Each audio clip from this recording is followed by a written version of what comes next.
وابيض واخضر وبني.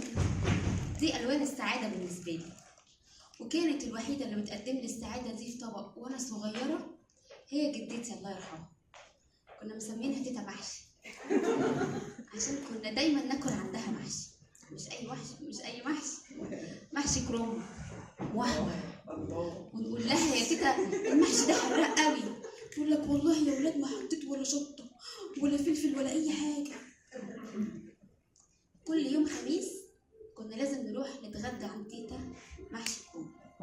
واول يوم رمضان واحنا طالعين على السلم نشم الريحه وبس ندخل من الباب نجري جري على المطبخ ونشوف الحله وهي طالع المحشي بيبقى تحت الغطا. محشي تيتا ده كان حنيه ودفى وطبطبه، زي ما كانت بتطبطب عليا وتقول لي تعالي ياسمين اقعدي فيه الله يرحمها. كبرنا وبقينا في جامعات وفي شغل، ما بقيناش نتقابل كتير كل يوم خميس زي زمان. مامتي تولت المحشي، امي بقى تاكل منها كل انواع المحشي، ورق عنب، باذنجان، كروم، بقت بتنافس تيتا دلوقتي.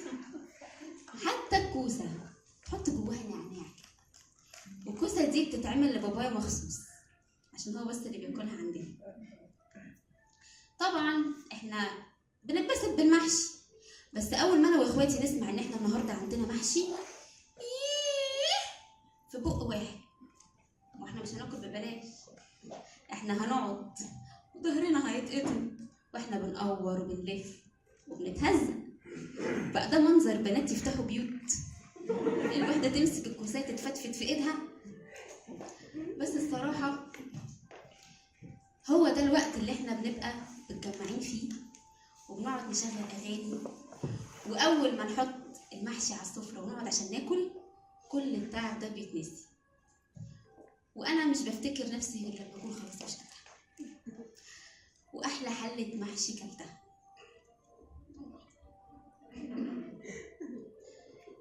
احلى حله محشي كلتها كانت يوم فرح صاحبتي انتين. كان ايام كورونا، فرحها يعني باظ. اليوم ده فضلنا وراها كعب داير من البيت عشان هي تجهز واحنا كمان نجهز لجلسه التصوير اللي خدت وقتها طبعا، لغايه ما وصلنا في التجمع مكان كاتب الكتاب اللي قرروا ان هو هيبقى على روف بتاع خالها، بيت خالها. احنا وصلنا وانا كنت خلاص بدات انهار، انا جعانه، الناس بتكتب الكتاب وانا بتفرج جعانه. خلص كتب الكتاب وحضنت صاحبتي وباركت لها جعانه. وبعدين رحت اسلم على طنط مرات خالها وببارك لها ويا طنط ومش عارف ايه، وقمت لفه لنهى صاحبتي وقلت لها انا جعانه. مين سمعنا؟ طنط. قامت واخدانا تحت عندها في البيت وقعدتنا على ترابيزه المطبخ، وقامت جايبه صينيه كبيره وحطيتها على الترابيزه، صينيه فاضيه يتحط فيها ايه بقى الصينيه دي؟ بشاميل، جلاش، رز كبسه كده ويقلبونا. قامت جايبه طبق صغير وفيه فراخ وحطيته جنب الصينيه. الصينيه دي هيجي فيها ايه؟